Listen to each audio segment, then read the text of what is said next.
I gotta be honest, this story knocks me out. Ukraine, drones, Russian bombers bombed.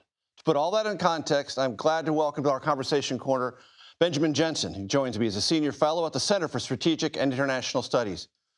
Benjamin, tell my audience what happened and why this thing is so stunning in its scope and approach. So I've studied war for over 20 years, and I thought about this the exact same way you introduced it.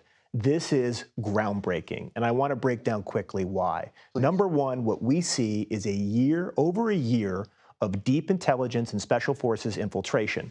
So while Ukraine might not have the size of the Russian army, they have a phenomenal special forces. And they were able to position assets outside of at least 4 that we know of so far, major Russian air bases, and get this, hide drones in trucks carrying wooden sheds. So for all Russia knew, there's some drunk Russian guy driving his old truck around the base. Oh, Igor, there he goes again.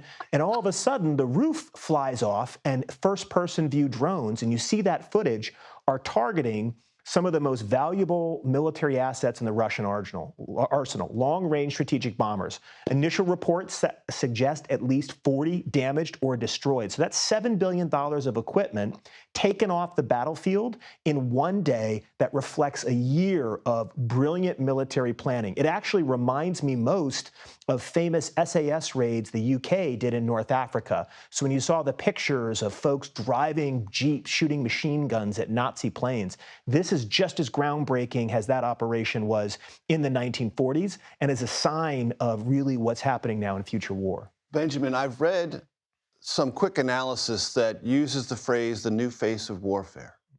Is it?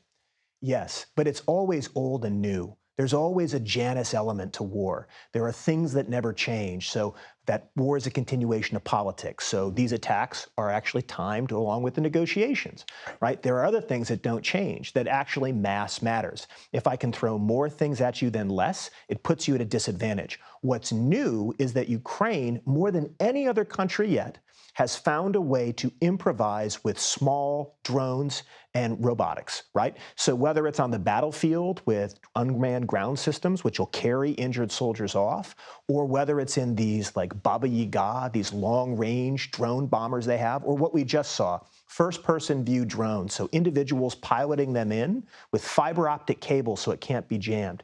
They're proving they can tactically innovate and outcycle an army that before the war should have crushed Ukraine. And still, we are still in this war, and Russia hasn't won because of ingenuity like this. So the new face is about tactical adaptation, but it still is about human will and who has the instinct, the cunning, the ability to constantly think and adapt. And Ukraine is a masterclass in that. 2 things caught my eye. I wonder if they caught your eye.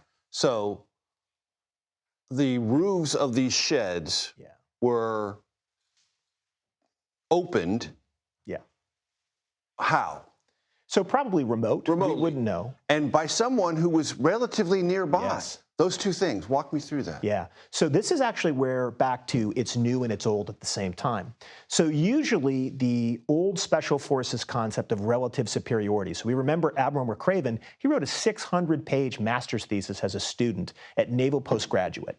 And a lot of those were case studies on how very small elite teams that were put in the right position at the pivotal moment could use speed, shock, and surprise to gain a superiority over their adversary. So you can have 10 men beat 1,000 if they are fighting them at the right time and on their terms. This Operation Spiderweb, shows that. So what happened is they had teams infiltrate. They did what's called OPE, Operational Preparation of the Environment. They studied the base. They studied their routes.